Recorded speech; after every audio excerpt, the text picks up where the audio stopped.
जितना लोग भी जो उपस्थित बनी जाए सब लोग खातिर सौभाग्य के बात बा कि आज वो आदमी के हमने घरे आए बनी जा जेकर कलम जब भी उठेला इतिहास रचेला। हम सिंगर कितना भी बढ़िया हो जाए, म्यूजिक डायरेक्टर कितनों बढ़िया म्यूजिक बजा दे, लेकिन हमने के संगीत में अगर सबसे पहला पिलर कहा जाला ओकर नाम है राइटर। और आज वो भाई के घर पर निकाल वाली से एक बार जोरदार ताली आप लोग प्रिंस प्रियदर्शी जी खातिर बजा रहे, जोरदार ताली आप लोग बजा के स्वागत करेंगे।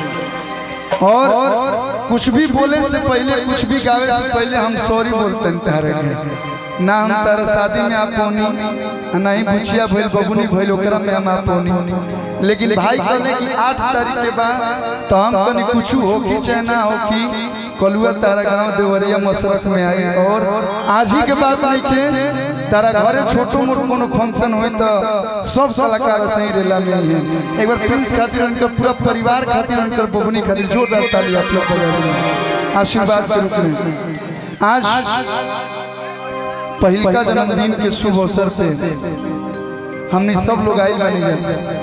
माता रानी से बस ये कहो कि माई हो हमनियों की उम्र लाग जाओ बबुनी के, कहीं कहा जाला ना कि बेटा भाग्य से और बेटी सौभाग्य से।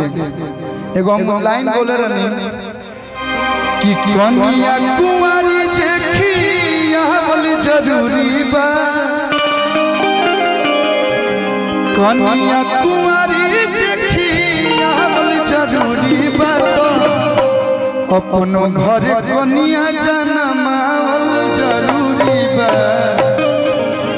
बेटी दे दी मैया से मनावल जरूरी बा।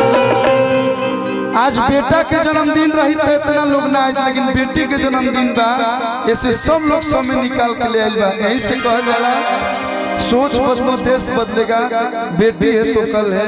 और हमने के बबुनी बड़ हो के ऐसे स्वस्थ रहो मस्त रहो, बड़ हो के जैसे प्रिंस भाई अपना परिवार के नाम रोशन कैले, वैसे हमनियों के कहीं जाए तो हमनियों के बुचिया पर गर्व हो कि हमने के ओकर चाचा हैं। मंच पे उपस्थित सही कहले ऋतिक भाई नाम ले जी तो बिहान हो जाए, लेकिन शुरुआत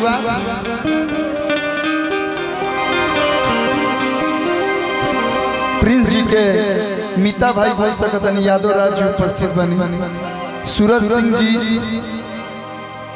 साथ ही साथ म्यूजिक डायरेक्टर हमारे छोट भाई प्रियांशु सिंह जी, बगल में आस्था जी, प्रिया जी। देखेला तरस जाओ देवारा सरबिया तो हिंदी हराजा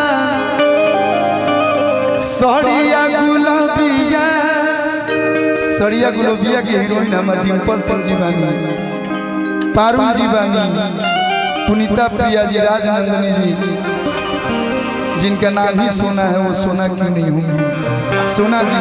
और हमारा छोट भाई शिव कुमार बिक्कू जी उपस्थित बनी, वहाँ के स्वागत बा। युवराज भाई, विनय तिवारी जी, साजन भैया, गौरव भाई, शुभम भैया, शुभम छोटन भैया, हमारा सब लोग के स्वागत अभिनंदन बा। शिवम भाई नाम के छूटल हो तो माफ कर लोग, प्रकाश भैया,